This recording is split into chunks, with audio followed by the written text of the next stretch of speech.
Et avec nous en plateau, bonjour Florence Berthoud, vous êtes maire Les Républicains du 5e arrondissement. Daniel Obono, merci également d'être avec nous. Bonjour, vous êtes député La France Insoumise. Et nous avons également Gilles Bornstein. Bonjour Gilles, éditorialiste France Télévisions. Et également Arnaud Moreau, journaliste de France Info. Alors Gilles, on le sait, il y a une réunion qui est prévue autour du chef de l'État tout à l'heure. À quoi est-ce qu'on peut s'attendre ?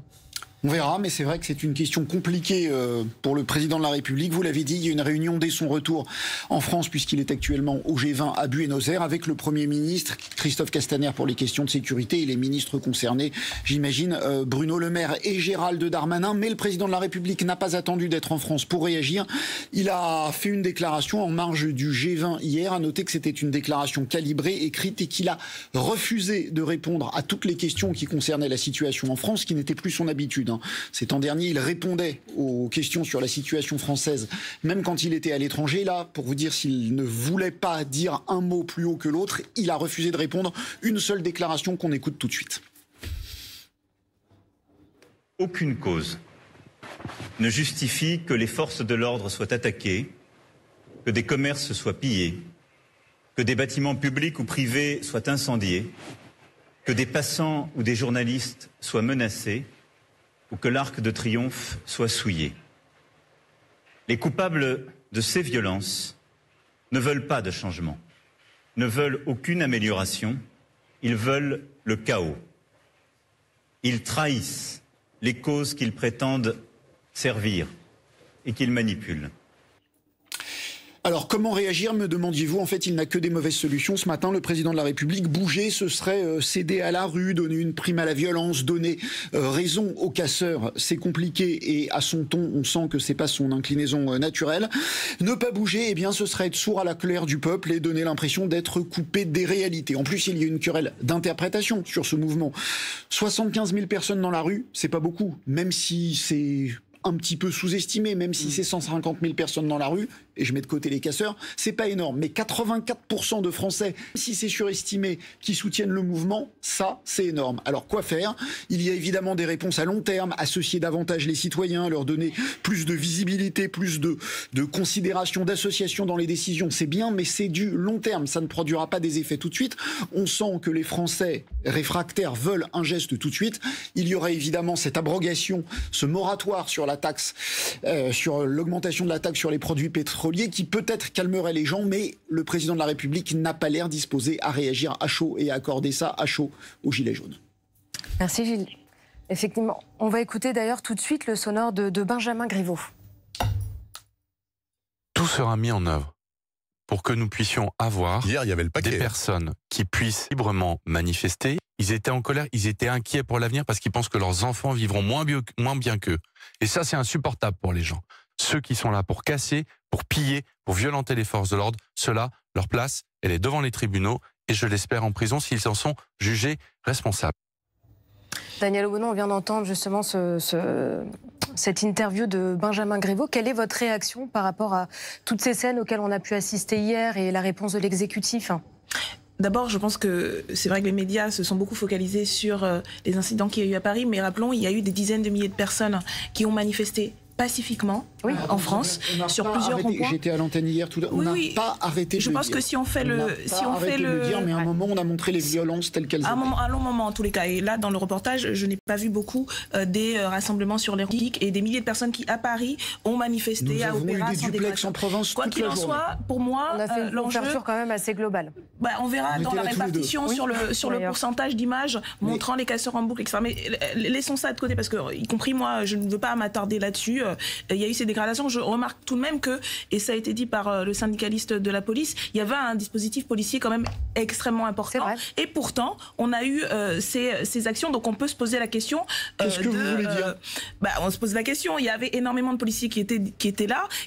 Il se peut peut-être que le dispositif policier n'était pas adéquat malgré le nombre de policiers. Donc peut-être que le ministre de l'Intérieur, plutôt que de laisser subsister l'hypothèse de l'état d'urgence, devrait se poser la question de sa compétence en la matière. Tout d'abord, puisqu'on parle du maintien de l'ordre là, il y a quand même un problème quelque part. des milliers de personnes ont manifesté pacifiquement et quelques centaines de personnes qui étaient venues casser ont été incapables d'être maîtrisées. Donc il y a quand même un problème dans la manière dont tout ça a été organisé. C'est aussi une question de responsabilité politique. Je ne parle pas là de l'action des forces de l'ordre qui ont obéi aux ordres là où on leur a dit d'être, mais peut-être que ça devrait être un peu réfléchi et M. Castaner devrait se poser la question de ses responsabilités dans l'échec qu'il y a eu du maintien de l'ordre. Mais plus globalement, vous disiez tout à l'heure que le président est devant des mauvaises solutions. En vérité, non. En vérité, il y a aujourd'hui... On parle des questions de sécurité avec Madame Berthoud et on viendra sur les... Mais c'était mon appréciation générale par rapport à ce qui a été vu. Je pense qu'il y a une manière très simple et c'est pas céder aux casseurs que d'acquiescer à une des demandes fondamentales qui est de revenir sur la hausse des prix. Je pense que ce serait être un politique responsable plutôt que de laisser planer cette situation de forte tension. Sur les violences, Madame Berthoud, est-ce que vous estimez comme votre voisine que le ministre de l'Intérieur n'a pas été à la hauteur? Alors d'abord, c'était des scènes de violence qui sont des scènes de violence de guérilla qu'on n'a jamais vues. Je suis maire du 5e arrondissement à Paris où on a juste eu une manifestation d'étudiants, mais le groupe LR est indépendant au Conseil de Paris qui regroupe tous les maires des arrondissements qui sont concernés. Je les ai eus au téléphone, j'ai eu des maires qui étaient profondément choqués, qui me disaient mais tu ne peux pas imaginer ce qui est en train de se passer. C'est-à-dire parce qu'on voyait des images, mais il y avait des choses qu'on ne voyait pas, qui étaient en train de se préparer, des voitures brûlées, des immeubles auxquels on tentait de mettre le feu. Donc tout le monde est choqué, ce que disent tous ceux qui étaient sur le terrain. Car on regarde des images qui sont choquantes, il faut toujours aussi entendre les élus de terrain et puis les Parisiennes et les Parisiens qui ont vécu ça. Il y avait un très gros dispositif de sécurité, c'est indéniable, des gendarmes, des policiers, des pompiers, on en a moins parlé, mais qui étaient là en nombre et qui avaient une instruction qui était surtout protéger les personnes. Il ne faut pas évidemment qu'il y ait de blessés, ce que l'on peut comprendre. Mais en même temps, il y a eu des manques d'anticipation. Moi, je le dis ce matin parce que j'ai eu tous mes collègues élus. Par exemple, quand le ministère de l'Intérieur a décidé qu'on allait filtrer et protéger les entrées sur les champs, tous les maires des arrondissements limitrophes avaient signalé qu'il y avait des zones de fuite, et notamment sur Kléber, avec évidemment des risques de sécurité. Et c'est exactement ce qui s'est passé. C'est-à-dire qu'il y a eu un gros filtrage à l'entrée, et puis ceux qui étaient violents, finalement, se sont dispersés sur les rues annexes. Donc, il faut faire le bilan de tout ça, du bon dimensionnement, et effectivement, il faut rendre des comptes aujourd'hui. Maintenant, si ces faits de violence inégalés sont absolument inquiétants et doivent être punis, on ne peut pas non plus sombrer dans un dispositif tout sécurité. Moi, je suis plus que réservé sur l'idée d'état d'urgence, qui serait la mauvaise réponse. D'abord parce que l'état d'urgence pour le terrorisme, on pouvait le comprendre. Moi, j'y étais en tout cas favorable. Et alors, l'état d'urgence pour éviter des manifestations, dans quel monde sombrons-nous? Donc, il faut surtout que le gouvernement apporte maintenant des réponses politiques, qu'il écoute, mais surtout qu'il entende.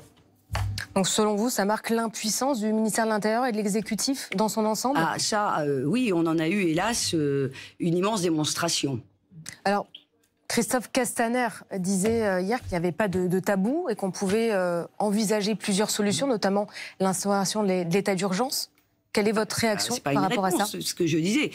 C'est une réponse qui est une réponse en termes de sécurité. Il faut apporter une réponse politique. Donc les réponses politiques, elles doivent être sur le pouvoir d'achat, sur l'augmentation quand même vertigineuse, inégalée de cette taxe carbone. Cette taxe carbone, les deux questions qui sont posées, c'est est-ce qu'elle est efficace, est-ce qu'elle est équitable? Aujourd'hui, tout le monde peut quand même admettre que cette taxe, elle est aussi inefficace qu'inéquitable. Inéquitable parce que elle touche prioritairement ces 40% de Français qui peuvent pas faire autrement aujourd'hui que de prendre leur voiture pour aller travailler, notamment dans toutes ces zones qu'on a qualifiées de périphériques. Et puis, elle est inefficace parce qu'il y a 20% qui va à la transition, écologique. Le reste, c'est pour remplir les caisses de l'État. Alors, Ce matin, un collectif de Gilets jaunes a condamné toutes les formes de violence qu'on a pu voir la journée d'hier. Et ces figures du mouvement s'adressent notamment au gouvernement. Ils proposent une porte de sortie. Ils souhaitent être les porte-parole, Arnaud, d'une colère constructive. Oui, tout à fait. Alors tout d'abord, qui sont ces représentants qui se sont exprimés donc, dans une tribune signée sur le journal du dimanche? Eh bien, ils sont 12 en tout. Ils viennent d'un peu partout en France. Il y a notamment Jacqueline Mouron en Bretagne. Elle est hypnothérapeute. Elle s'était fait connaître par une vidéo coup de gueule publiée sur les réseaux sociaux. Vous la voyez à l'image, et elle a participé à des rassemblements. Il y a également Christophe Chalençon, c'est un forgeron qui vient de la région PACA. Il y a, vous le voyez à l'image aussi, Benjamin Cauchy, un cadre commercial d'Occitanie, donc des profils différents, beaucoup de salariés du privé, des artisans, et ils condamnent les violences et ils s'expriment en tant que porte-parole d'une colère constructive. Ils incitent les gens à devenir des référents locaux et départementaux de ce mouvement des Gilets jaunes. Ils réclament une ouverture d'états généraux de la fiscalité, des débats régionaux intitulés Assises Territoire Mobilité, et également une adoption du scrutin proportionnel aux législatives. Il y a également plein d'autres choses, car ils se rendent compte que le mouvement arrive à un moment charnière.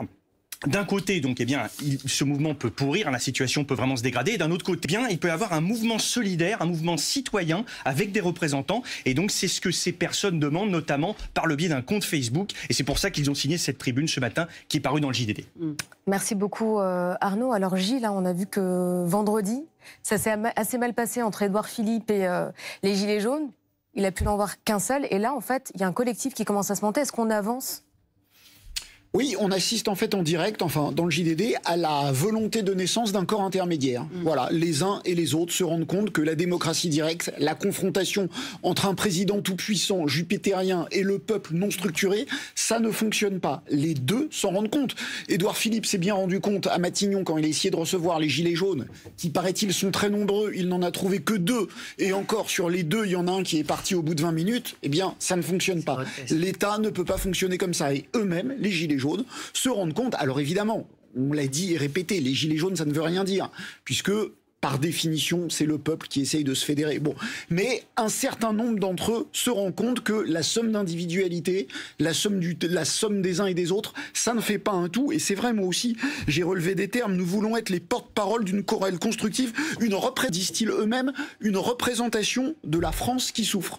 Voilà, c'est donc bien la preuve qu'on se rend compte des deux côtés qu'il faut quelque chose, il faut un corps entre la nébuleuse du peuple et le pouvoir, il faut quelque chose qui trie, qui hiérarchise les demandes pour que les choses avancent. Alors on continue cette discussion, mais d'abord je vous propose de faire un tour vers Radio France pour un rappel des titres.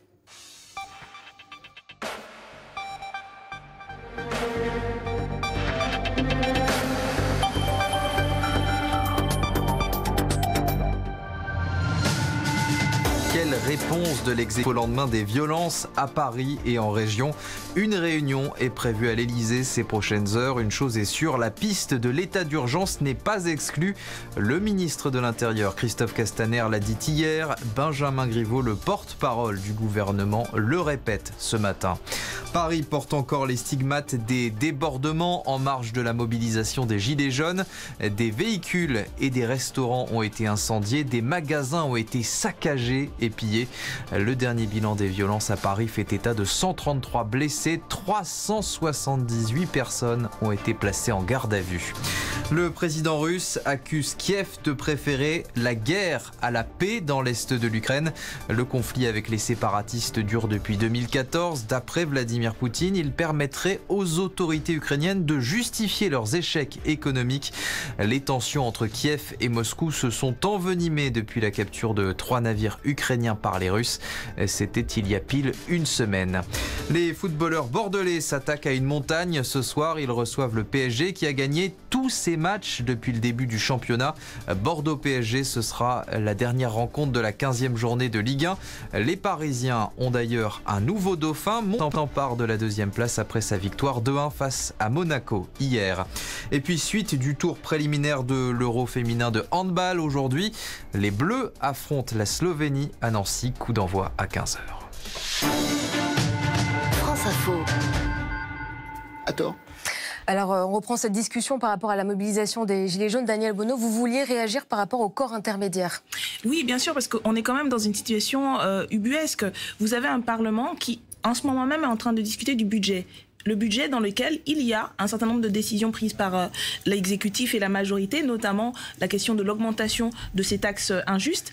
Et c'est comme si ça n'existait pas. C'est comme si tout d'un coup, alors on peut considérer, et je pense que beaucoup de gens considèrent aujourd'hui que les institutions ne représentent pas la parole populaire. Nous sommes par exemple pour une 6e République justement pour changer d'institution, mais nous sommes censés être responsables politiques. Et en fait, on a une majorité qui se déresponsabilise complètement et est incapable d'entendre et de réagir et d'agir surtout face à cette colère-là. Vous avez une majorité de la République En Marche qui pendant longtemps a fait la sourde oreille à ce qui se passait. Aujourd'hui interpellé aux 4 coins du pays des députés qui sont incapables à un moment donné d'expliquer à leur exécutif que ces décisions, il va falloir revenir dessus quand même. Sinon, en fait, ce que ça traduirait, c'est que la Macronie, aujourd'hui, est incapable de passer par une voie démocratique institutionnelle, que ce soit le Parlement, mais effectivement, il y a des associations qui ont interpellé le gouvernement depuis plusieurs semaines sur l'injustice de ces taxes. Les mouvements sociaux, les syndicats ont interpellé le gouvernement. Il est sourd à tout. Et effectivement, on se retrouve devant cette révolte populaire. Et la seule réponse pour le moment, parce qu'il y a eu d'autres revendications qui ont été portées, nous-mêmes parlementaires avons reçu de la part de Gilets jaunes un certain nombre de revendications. Donc c'est pas comme si il n'y avait pas eu des tentatives pour que le dialogue s'instaure. C'est simplement que l'exécutif refuse et de manière dogmatique a choisi de rester droit dans ses bottes et surtout droit dans le mur. Et ça, c'est un problème démocratique parce que là, il joue le pourrissement alors que des réponses institutionnelles existent aujourd'hui. On peut, dès lundi, décider de revenir sur cette augmentation de taxes. Mais c'est pas uniquement, mais c'est pas uniquement le gouvernement, parce que beaucoup de gilets jaunes, quand même, parlent d'une déconnexion entre le monde politique dans son ensemble et la population. C'est pas uniquement l'exécutif qui est visé. Mais il y a là, aujourd'hui, un gouvernement, une majorité, qui est incapable de répondre politiquement par le haut, par justement la démocratie. Et le débat démocratique, jusqu'à preuve du contraire, c'est aussi le débat parlementaire. Et alors, qu'est-ce qu'on fait? À quoi sert le Parlement sinon? On va reprendre lundi, comme si de rien n'était, des débats sur ci ou ça, alors que vous-même, vous faisiez le constat, et je pense que tous les journalistes et les observateurs nationaux et internationaux font le constat qu'on est dans une crise politique inédite, qu'il y a une protestation, une révolte sociale de masse. Et en fait, le Parlement serait cette espèce de bulle qui n'entend rien, ne pense rien et ne fait que voter en cadence. C'est absolument irresponsable de la part de cette majorité. Donc moi, j'interpelle mes collègues parlementaires de dire à un moment donné, vous n'êtes pas les députés de M. Macron, vous êtes les députés du peuple. Et écouter la colère du peuple, c'est y répondre justement par le haut pour éviter que la situation pourrisse. Il ne faut pas jouer le pourrissement. Il faut jouer la réponse démocratique parlementaire. Florence Berthoud, vous voulez réagir? Je ne suis pas d'accord quand on dit que c'est une réponse institutionnelle, mais peut-être n'est-ce pas ce que vous voulez dire. Je pense que c'est vraiment une réponse politique. Oui. Et ce qu'il faut, c'est un Grenelle de la fiscalité. C'est un Grenelle de la fiscalité. On ne peut plus continuer comme ça à 45% de prélèvements obligatoires du PIB.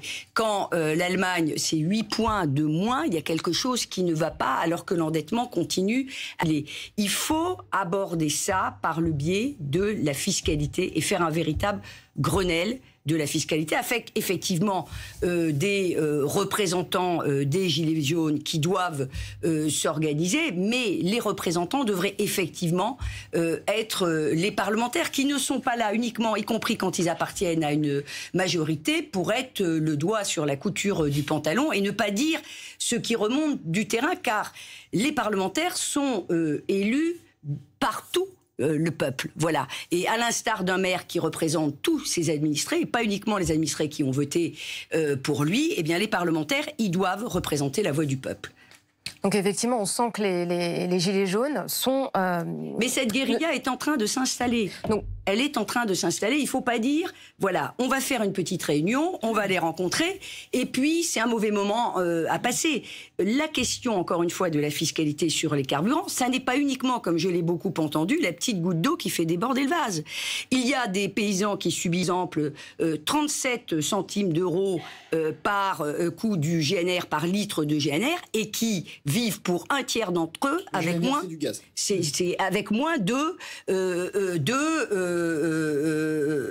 Non, c'est pas du gaz, c'est le fuel. Oui, c'est ça. Voilà. Et ils vivent, un tiers vivent avec moins de 400 € net par mois. Et ces gens-là, on leur explique que c'est un mauvais moment à passer. Donc, mais est-ce que vous êtes d'accord? Est-ce que vous êtes d'accord pour dire que ça, c'est pas la faute du... excusez-moi, il y a que de l'opposition ici, donc je pose les questions. Voilà, ce n'est pas... Est-ce que vous êtes d'accord pour dire que ce n'est pas ce gouvernement est là depuis 18 mois. La situation dont vous parlez, vos gouvernements, pas que le vôtre, celui de France, mais j'ai pas terminé ma question. Est-ce que vous êtes d'accord que ça, comme le dit tout le monde, c'est 40 ans peut-être de non-écoute des gens? Vous expliquez comme si tout cela était la faute du gouvernement, mais j'ai pas l'impression que les agriculteurs vivaient beaucoup mieux avant. Je dis que là, il y a... accordez-moi un fait générateur qui est une augmentation sans précédent, qui suit d'autres augmentations, pardon. Non, mais et parce avec que vous avez dit vous-même... Une forme d'accélération... Je vous le dis parce que vous avez dit vous-même que cette petite augmentation n'était que la partie... Non, je n'ai pas dit cette petite augmentation. Le reste... Celle-là, on peut l'imputer au gouvernement, mais tout le reste dont vous venez à juste titre de parler, c'est pas le gouvernement. Depuis 18 mois, il y a une espèce d'accélération de la fiscalité, alors que le président avait dit qu'il allait libérer le pouvoir d'achat. Donc, si vous voulez, il y a une espèce... C'est bien l'opposition. Hein. Il y a bien... Non.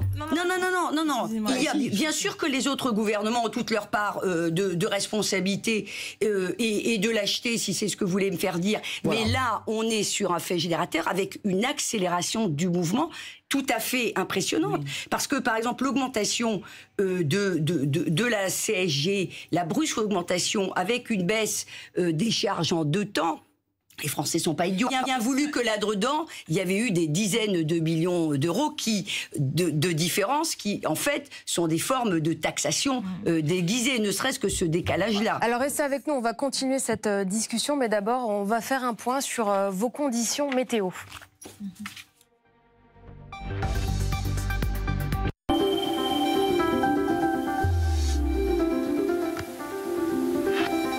Je vous souhaite un très agréable dimanche matin. Une perturbation nouvelle a abordé l'ouest du pays, tandis que celle d'hier s'évacue vers l'est. Elle va donner ce matin encore des pluies vraiment considérables sur l'est. Et l'autre perturbation qui arrive par l'ouest va elle aussi donner un très fort arrosage du Poitou-Charentes jusqu'à l'Aquitaine, associé à un vent de sud-ouest qui soufflera entre 50 et 70 km/h en rafale. C'est donc un dimanche tout gris avec de la pluie. Sur les Hauts-de-France, on aura peut-être une éclaircie qui ira jusqu'à l'Île-de-France dans le courant de l'après-midi. Des Pyrénées au littoral méditerranéen à la Corse, ce sera beau et sec. Les températures de ce matin évoluent entre 3 et 13 degrés. Elles sont toujours plus fraîches dans l'est que sur l'ouest, où c'est de l'air océanique. Et cet après-midi, on sera à la limite des records de douceur, 10 à 18 degrés attendus avec 16 dans Paris. Pour la tendance de lundi, une nouvelle perturbation va onduler encore, on le voit bien, de l'Aquitaine au Grand Est. Sur les régions plus au nord, un ciel de traîne actif, toujours beaucoup de vent à 80 km/h en rafale. Du soleil au sud, 14 et 16 degrés de douceur. Mardi, accalmie, même si une nouvelle perturbation arrive par le nord-ouest. Au sud, ce sera sec, 12 et 16 degrés.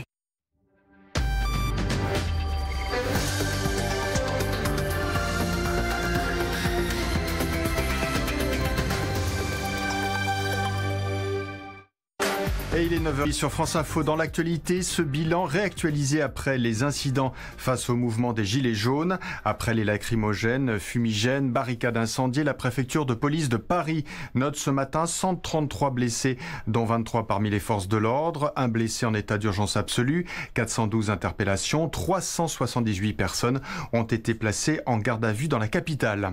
Quelle réponse le gouvernement peut-il apporter? D'abord, face à ces incidents, 2 ministres, Christophe Castaner hier, Benjamin Griveaux ce matin, n'exclut pas la piste de l'instauration de l'état d'urgence. Emmanuel Macron, lui, n'acceptera jamais la violence. Elle n'a rien à voir avec l'expression d'une colère légitime. Le président de la République convoque d'ailleurs pour aujourd'hui une réunion d'urgence à l'Élysée dans la foulée de son retour du G20.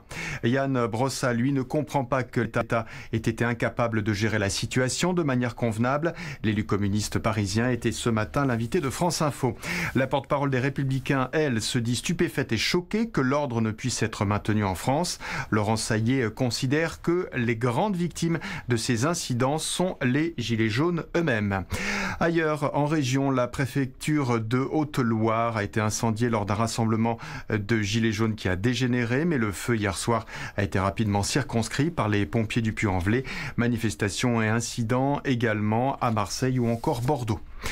Le G20 s'achève sur un communiqué très sibyllin. Les dirigeants à Buenos Aires des principales économies mondiales notent les problèmes commerciaux actuels. Rien de plus. En attendant, la guerre va continuer dans l'Est rebelle de l'Ukraine. Et cela tant que les autorités actuelles resteront au pouvoir. Devant Donald Trump en Argentine, le président russe Vladimir Poutine a défendu son approche musclée face au régime de Kiev. Une journée de deuil national mercredi prochain aux États-Unis, décision de Donald Trump avant que ne soit fixée la date des obsèques de George Bush père, mort hier à 94 ans. Le grand public pourra se recueillir devant la tombe de l'ancien président dès demain dans la rotonde du Capitole à Washington. Quels seront les adversaires de la France pour la phase de qualification de l'Euro 2020? Réponse à 13h à Dublin en Irlande, l'une des 12 villes où se disputera la compétition de foot. En attendant, le PSG face à Bordeaux, c'est le match qui refermera la 15e journée de Ligue 1 aujourd'hui. Et puis c'était l'une des grandes dames du théâtre, avec ses rôles de bourgeoise exubérante, comme dans Le Don d'Adèle. Maria Pacôme est morte hier à 95 ans. Elle avait aussi écrit ses propres pièces, comme Les Seins de Lola, avec aussi quelques beaux rôles au cinéma. La matinée se poursuit dans moins de 7 minutes avec les titres et Marc Potvin. Bon dimanche à tous sur France Info.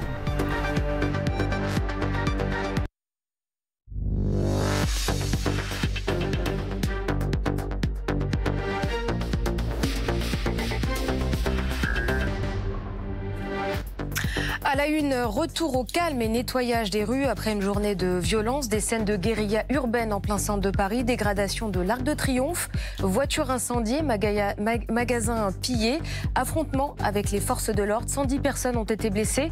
Un gilet jaune est toujours en urgence absolue, 287 interpellations. Une réunion d'urgence est prévue ce matin à l'Élysée.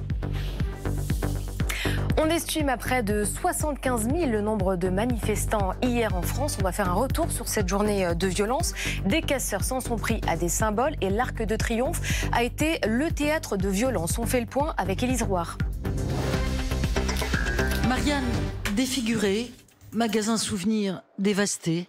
C'est le président du Centre des Monuments Nationaux qui a publié ces images du saccage de l'intérieur de l'Arc de Triomphe. Épilogue d'une journée de honte pour ce symbole de la nation, tagué à plusieurs endroits. Les gilets jaunes ou les agitateurs extrémistes vêtus de gilets jaunes l'ont pris comme on prend la Bastille, comme un trophée, avec des affrontements dès le matin. La flamme du soldat inconnu qui veille sans discontinuer depuis 1923, noyé dans les gaz lacrymogènes. On voit même passer des feux d'artifice. Les barrières sont renversées jusqu'à ce qu'un groupe organise un sit-in et chante la Marseillaise. L'Arc de Triomphe va rester fermé, précise le Centre des Monuments, qui indique se mettre au travail pour le rendre au plus vite à la nation. Gilles, donc une réunion est prévue tout à l'heure autour du chef de l'État, une réunion interministérielle. À quoi est-ce qu'on peut s'attendre et quelle réponse peut apporter l'exécutif dans cette situation? L'exécutif a le choix entre deux mauvaises solutions parce que céder maintenant, donner du grain à moudre maintenant, ça serait donner l'impression de céder à la rue, à la violence, de donner raison aux casseurs. Et ça, c'est extrêmement compliqué pour un gouvernement, d'autant qu'on sait que c'est pas la tendance naturelle d'Emmanuel Macron. Mais c'est vrai que ne pas bouger, serait être un peu sourd à la colère du peuple et ne pas entendre ce qu'il se passe dans le pays. Alors, que peut faire le gouvernement? On sent bien que la colère est protéiforme et qu'il y a beaucoup de choses dans cette colère, mais il y a quand même essentiellement un ras-le-bol fiscal généralisé. Mais là aussi, dans ce ras-le-bol fiscal généralisé, il est polarisé autour d'une chose, c'est cette augmentation des taxes sur le carburant à venir, qui n'est pas encore, que les Français ne constatent pas encore, à venir au 1er janvier, puisque c'est dans le budget, donc 3% de mémoire, 3% sur l'essence et 6% sur le diesel. Et il y a un geste qui serait attendu. On sait que François Bayrou, par exemple, membre de la majorité, le recommande. On sait qu'un certain nombre de députés de La République En Marche eux-mêmes ont dit que maintenant il fallait le faire. Ce geste, c'est un moratoire sur cette augmentation de la taxe. Le problème, c'est qu'un moratoire, ça vaut annulation définitive, parce qu'on voit mal un gouvernement qui aurait annuler temporairement la taxe, prendre le risque de remettre les gilets jaunes dans la rue dans 3 mois en réinstaurant cette taxe. Donc en fait le choix c'est renoncer ou pas à cette augmentation des taxes sur le diesel. Alors ça serait aller à l'encontre de la politique du gouvernement maintes fois réaffirmée de lutter contre le réchauffement climatique, ça serait changer de cap. À l'instant même, Benjamin Griveaux vient de dire qu'il écartait tout changement de cap, donc le gouvernement va devoir piloter les choses extrêmement finement pour trouver une réponse de nature à ce que les gilets jaunes arrêtent de tirer dans la rue sans changer de cap. Ça ne va pas être un président de la République et Premier ministre dans la semaine qui vient. Croyez-moi, ça ne va pas être un métier facile. En même temps, c'est eux qui ont voulu. Florence, si vous permettez, parce que je ne suis pas d'accord avec l'idée que si le gouvernement, la majorité, renonce à cette augmentation, ce serait renoncer à la politique de transition écologique. Je pense que ça, c'est dépassé maintenant. Tout le monde a bien compris que ce n'était absolument pas une augmentation qui visait à la transition écologique. Ça a été dit, à peine 20% de la dite taxe va servir à la transition écologique. Monsieur Hulot, quand il a claqué la porte il y a quelques mois du gouvernement, expliquait que c'était un gouvernement qui n'avait absolument pas... Ne m'engueulez pas, je ne suis pas ministre. Non, vous faisiez l'avocat du diable. Je réponds sur ces arguments. Excusez-moi. Mais voilà, ce n'est pas du tout, il n'y a absolument pas une vision justement des enjeux civilisationnels qui requérait une autre politique, une toute autre politique. Nous parlons par exemple d'une écologie populaire. La transition écologique ne peut pas se faire sur le dos de la majorité de la population. Quand nous proposions à la majorité, et là ça renvoie à ce que vous disiez tout à l'heure, ils sont là juste depuis 18 mois, on ne peut pas tout leur imputer. D'abord, il y en a qui étaient là quand même il y a 5 ans. Monsieur Macron a été ministre de l'économie. Donc c'est pas comme s'il débarquait et il ne connaissait pas les enjeux. Et puis depuis 18 mois, quel choix ont-ils fait? Ils ont fait le choix de supprimer l'impôt sur la fortune. 4 milliards. L'équivalent exact de cette hausse de taxes. Ils ont fait le choix, on parlait des agriculteurs, de refuser la revalorisation des retraites des agriculteurs et agricultrices, alors que ça faisait l'unanimité au Sénat et dans la majorité. Ils ont fait le choix de refuser de supprimer les taxes sur le carbone, les exonérations de taxes sur le kérosène aérien. Ça aurait pu être une fiscalité écologique beaucoup plus égalitaire plutôt que de taxer les particuliers. Ils ont fait des choix politiques qui servaient les intérêts d'une minorité aux dépens de la majorité. Et c'est à ça que répond aujourd'hui la dernière goutte d'eau, que répond la révolte populaire. Et ils ont aujourd'hui, et je finis là-dessus, le choix de répondre politiquement, non pas par cette espèce d'obstination complètement idéologique de garder le cap. Le cap vers où? Plus personne comprend quel est leur cap. Ce n'est pas un cap écologique, ce n'est pas un cap de justice sociale, ni de justice fiscale. Donc, le courage en politique, c'est aussi reconnaître qu'on a fait une erreur, que les choix qui ont été faits ne correspondent pas à l'intérêt général et de revenir là-dessus. Encore une fois, dès lundi matin, le gouvernement peut décider de mettre à l'ordre du jour de l'Assemblée un amendement qui permettrait de revenir sur ces décisions. Il fait ça tout le temps pour tout et n'importe quoi. Il devrait pouvoir le faire dès à présent pour une question d'intérêt général face à la révolte sociale. Alors restez avec nous pour la suite de notre édition spéciale, mais d'abord on va rejoindre Radio France pour un rappel des titres.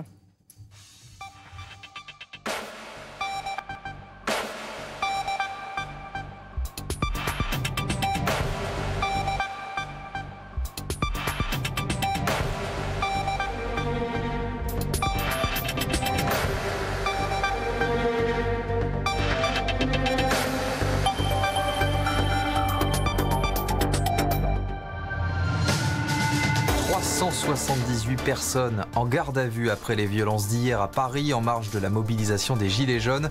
Dernier bilan communiqué par la préfecture de police. Elle précise que 133 individus ont été blessés, 23 font partie des forces de l'ordre. Comment éviter de nouvelles scènes à Paris et en région? Question au cœur d'une réunion à l'Elysée ces prochaines heures. autour d'Emmanuel Macron, notamment le Premier ministre Édouard Philippe, mais aussi le ministre de l'Intérieur Christophe Castaner. La piste de l'état d'urgence n'est pas exclue. La COP24 s'ouvre aujourd'hui en Pologne. Les représentants de 196 pays vont négocier la mise en œuvre de l'accord de Paris sur le climat. Le sommet a lieu pendant 15 jours à Katowice en Pologne, ville au cœur d'une des régions d'Europe où l'on a le plus de mal à respirer. Les handballeuses françaises disputent cet après-midi leur deuxième match de l'Euro. Elles affrontent la Slovénie à Nancy à partir de 15h. Les Bleus ont besoin d'une victoire pour continuer d'espérer une qualification pour la prochaine phase de la compétition. Et puis les Bleus en football connaîtront à la mi-journée la liste de leurs adversaires en phase de qualification de l'Euro 2020. Le tirage au sort a lieu à Dublin, l'une des 12 villes d'Europe qui va accueillir cette compétition. France Info. D'autres lignes politiques. 9h41, bienvenue si vous nous rejoignez. C'est la suite de notre édition spéciale des scènes de violence à Paris. Hier, le climat était plus apaisé en région, mais des violences ont tout de même émaillé des rassemblements à Tours, Avignon, Toulouse ou encore Charleville-Mézières. Et là aussi, des lieux de pouvoir ont été ciblés. Vous allez le voir. Nabila Tabouri, Caroline Sins, Alexandre Lepinet. L'assaut des forces de l'ordre pour disperser les manifestants. À Toulouse, en plein centre-ville, Gilets jaunes et CRS se sont affrontés durant près de 3 heures. Macron, démission, t'es une honte pour notre pays. Barricades, feux de palette contre bombes lacrymogènes, les affrontements particulièrement violents se sont poursuivis jusqu'en début de soirée. Même scène de guérilla civile dans le centre-ville de Charleville-Mézières. Le chef-lieu des Ardennes a rarement connu de telles échauffourées. Parmi les gilets jaunes, une quarantaine de casseurs. Bilan de ces affrontements, 6 blessés, dont 4 policiers. À Bordeaux, au milieu des manants et des lacrymogènes, les pompiers évacuent cet homme grièvement blessé à la tête. Au fil de l'après-midi, la situation s'est tendue. Au départ, ils étaient plus de 3000 à se rassembler place de la Bourse. On n'est pas écouté et j'espère qu'on va continuer et le mouvement va prendre de l'ampleur encore et encore et encore. Au Puy-en-Velay, la préfecture cible des gilets jaunes. Certains manifestants ont essayé de s'introduire dans le bâtiment. Contre les jets de pneus, les policiers ont répliqué à coups de bombes lacrymogènes. Toutes les villes de France n'ont pas été touchées par la violence. Au péage de la Barque, entre Aix-en-Provence et Marseille, on a même installé des sapins de Noël et organisé des barrages filtrants. Les manifestants, déterminés à rester, font des réserves de nourriture. Les lois sociales ne sont pas tombées du ciel. Nous les avons arrachées les unes après les autres. Et aujourd'hui, on prend l'argent là où il ne faut pas. À Montpellier, les blocages des gilets jaunes ont créé des embouteillages. Mais de part et d'autre, tout le monde a gardé son calme.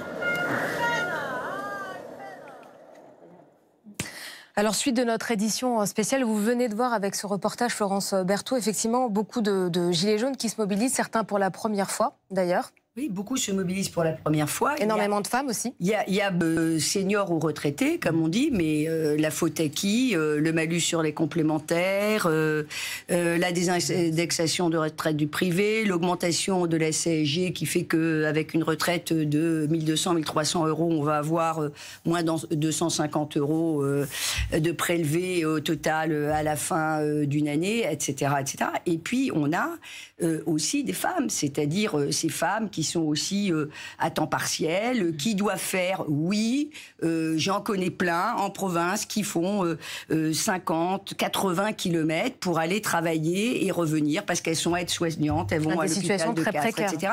Et quand on leur explique, mais on va vous expliquer, faites du covoiturage, qui peut par ailleurs être une bonne solution pour ailleurs, elles ne peuvent pas parce qu'elles sont en horaires, évidemment, qui sont des horaires décalés. Utiliser des transports collectifs, ça tombe très mal parce qu'on a supprimé la petite ligne, etc., etc.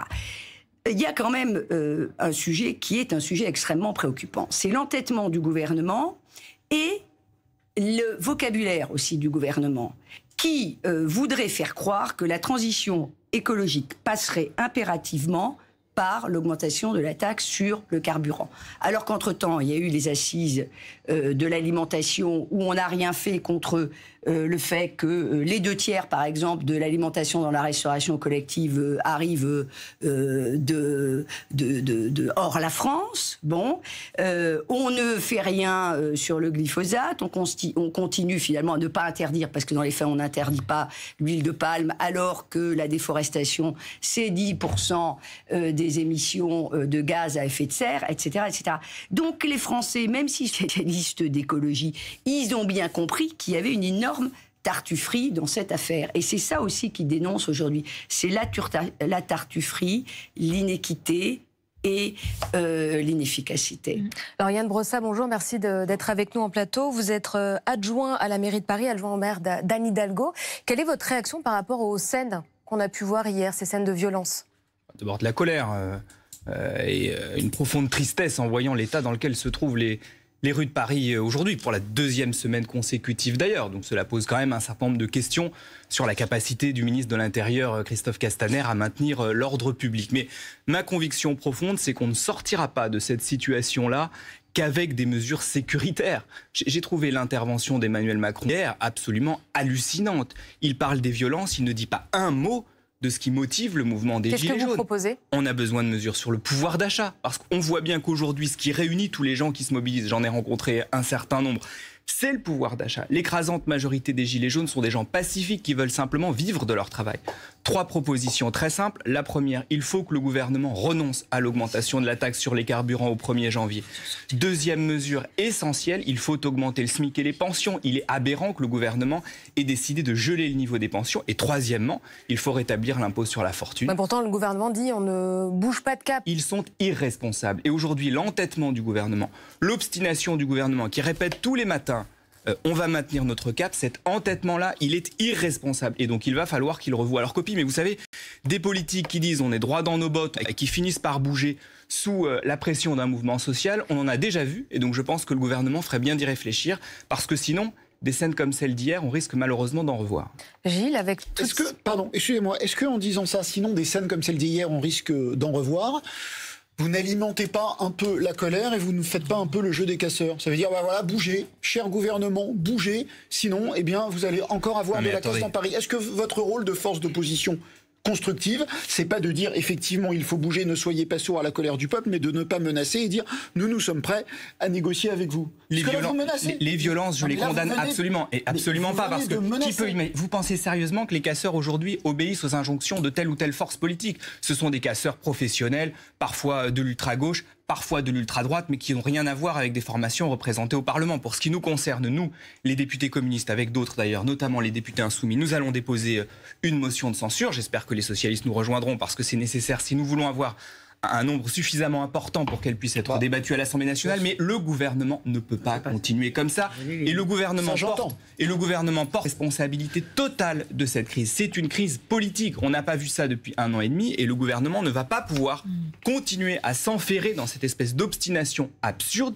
On a besoin de redonner du pouvoir d'achat aux familles modestes. Est-ce que le Parti communiste que vous représentez sur ce plateau appelle les Gilets jaunes à continuer le mouvement et à redescendre dans la rue au risque de nouveaux débordements? Moi, j'estime que le rôle des partis politiques, et notamment du mien, le Parti communiste, n'est pas d'appeler les Gilets jaunes à quoi que ce soit. C'est un mouvement qui est un mouvement citoyen, qui s'est organisé spontanément, sans nous. Et donc ce serait absurde qu'aujourd'hui nous leur donnions des consignes. Justement, est-ce que c'est pas un désaveu pour les partis politiques? Bien sûr, mais bien sûr.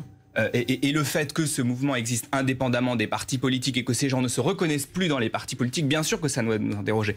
Mais notre rôle aujourd'hui, à nous, c'est de proposer une sortie de crise. Et cette sortie de crise, elle passe, à mon sens, par un certain nombre de mesures concrètes que le gouvernement doit prendre. Moi, je ne fais pas partie de ceux qui disent il faut que le gouvernement dialogue avec les Gilets jaunes. Ça fait une semaine qu'ils nous ont joué la comédie du dialogue et ça n'a rien donné. On va continuer la discussion, à rester avec nous pour cette édition spéciale. Mais d'abord, on prend la direction de Radio France pour le rappel des titres.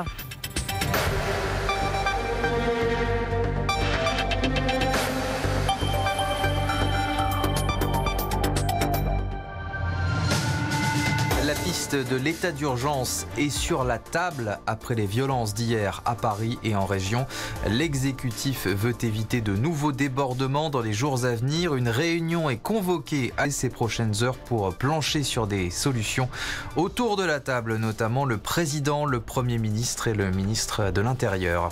Paris porte encore les stigmates des débordements en marge de la mobilisation des Gilets jaunes. Hier, des véhicules et des restaurants ont été incendiés, des magasins ont été saccagés et pillés.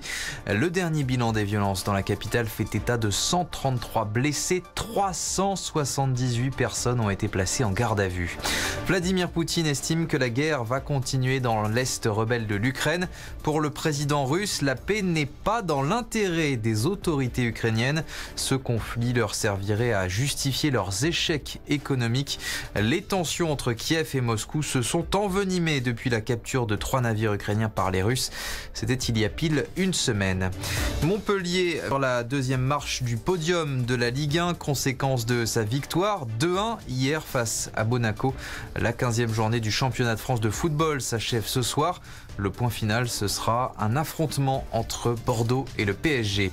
Et puis suite et fin de la 11e journée du championnat de France de rugby. Aujourd'hui, premier des 2 matchs au programme, Perpignan, Bordeaux-Bègles à 12h30. Au classement, Clermont est toujours leader après sa victoire 28-23 hier face à Montpellier. France Info. 9h51 sur France Info, bienvenue si vous nous rejoignez. Nous parlons depuis ce matin de la mobilisation des Gilets jaunes et des incidents qui sont survenus hier dans la capitale notamment. Mobilisation des Gilets jaunes à Paris mais aussi en région. On va tout de suite retrouver Florent Boutet qui se trouve aux abords de l'Elysée car une réunion, Florent, est prévue autour du chef de l'État.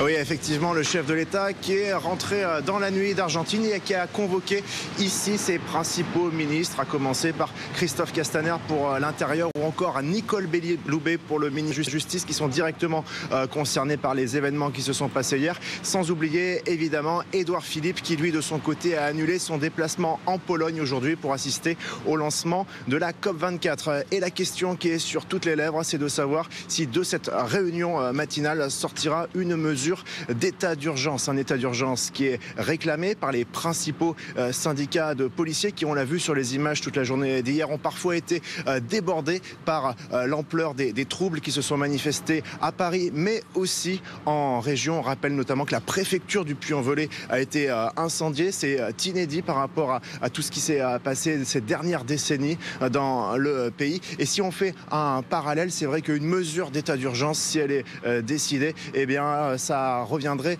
peut-être à retrouver une situation conforme à celle qui était en 2005 lors des émeutes de banlieue. Alors c'est vrai, à ce moment-là, l'état d'urgence avait permis d'éteindre à petit feu quelque part cette situation émeutière dans ces quartiers, mais il n'avait pas eu de réponse politique de long terme menée à l'époque par Chirac. Et résultat, 10 ans plus tard, des centaines de jeunes Français étaient partis faire le djihad suite au malaise dans les banlieues. Il n'y avait pas eu de réponse politique. Alors cette réponse politique de long terme, c'est aussi peut-être ce qu'Emmanuel Macron va devoir commencer à doser ce matin pour savoir quoi apporter face au malaise de cette France périphérique qui sociologiquement bien sûr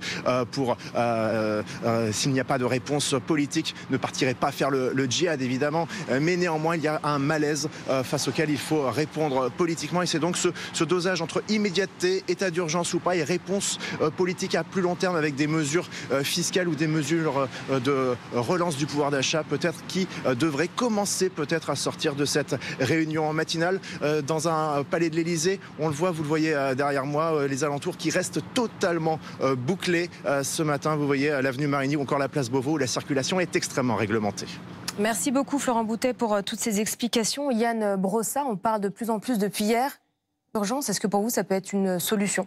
Non, c'est une folie. Et je pense que le gouvernement... Pour quelle raison ? Parce que je pense qu'aujourd'hui, on n'attend pas du gouvernement d'abord des mesures sécuritaires, on attend des mesures politiques. Aujourd'hui, on a une révolte qui dure depuis des semaines et qui porte sur le pouvoir d'achat. Et donc, à cette interrogation, à cette colère sur le pouvoir d'achat, le gouvernement va répondre état d'urgence. Non, on a besoin aujourd'hui de décréter l'état d'urgence social. Ça passe par le fait de d'augmenter les salaires, de dégeler le niveau des pensions de retraite. Enfin, c'est pathétique. On a aujourd'hui des personnes âgées qui n'arrivent même pas à s'en sortir. Donc je pense que le gouvernement ferait bien de prendre à bras-le-corps cette question-là et de répondre politiquement aux problèmes qui sont posés aujourd'hui. On a un problème de répartition des richesses dans notre pays. Enfin, quand même, un gouvernement qui a décidé de supprimer l'impôt sur la fortune supprimé, c'est un cadeau de 33 € par jour pour des gens qui ont un patrimoine qui représente au total 1000 milliards d'euros, soit la moitié du produit intérieur brut français. On est chez les fous. Donc à un moment donné, il faut remettre un peu d'ordre dans tout ça et un peu de justice. Daniel Obono. Je pense qu'il faut faire vraiment aussi attention. Ça fait plusieurs fois qu'on entend comme ça l'état d'urgence, il faut rétablir l'état d'urgence. Je vous rappelle quand même que c'est une mesure extrêmement grave que de décréter l'état d'urgence. Il s'agit d'être dérogatoire, d'une mesure dérogatoire de toutes les conventions internationales de remise en cause de liberté et de droits fondamentaux. Alors je sais qu'on est plusieurs mois, même plusieurs années dans une atmosphère où voilà, le recul des libertés fondamentales est devenu comme ça un outil politique instrumentalisé pour ramener de la paix dans le corps social. Mais franchement, parler aujourd'hui, ne serait-ce que évoquer le fait que face à une révolte sociale populaire de masse, la réponse politique du gouvernement ce soit l'état d'urgence, je pense que c'est jusqu'à la caricature, c'est peut-être révélateur du degré d'irresponsabilité et du gouvernement et des commentateurs et commentatrices qui peuvent comme ça parler d'état d'urgence. Mais vous savez de quoi il s'agit?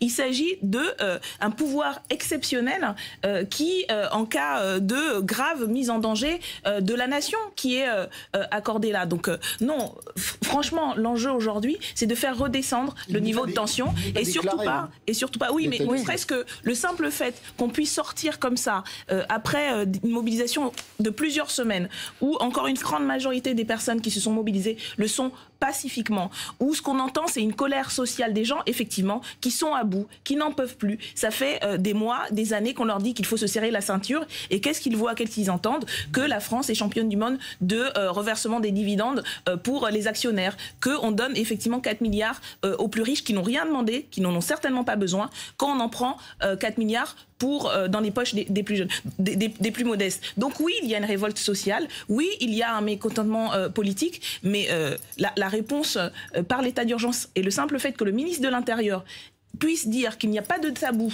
à l'option de l'état d'urgence montre à quel point ce pouvoir est complètement hors sol, et c'est dangereux de laisser planer comme ça ce genre de réponse, d'instrumentaliser, de jouer le pourrissement. Là maintenant on dit que céder aux revendications des gilets jaunes ce serait céder aux casseurs. Non, pas excusez-moi, ça fait des semaines que on a laissé pourrir la situation. Bien sûr, excusez-moi, le président et le Premier ministre n'ont pas arrêté de faire des déclarations pour ne rien dire.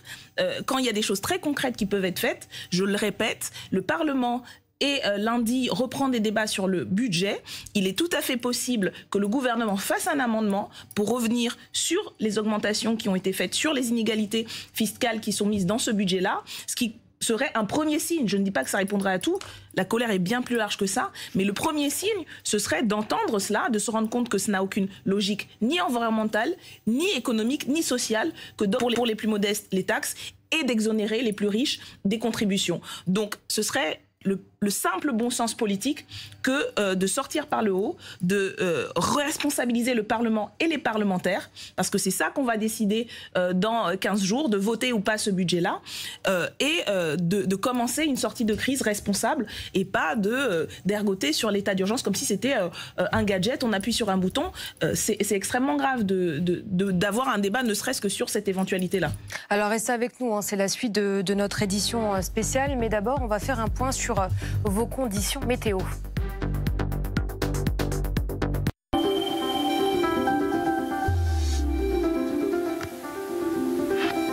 Je vous souhaite un très agréable dimanche matin. Une perturbation nouvelle a abordé l'ouest du pays, tandis que celle d'hier s'évacue vers l'est. Elle va donner encore des pluies vraiment considérables sur l'est. Et l'autre perturbation qui arrive par l'ouest va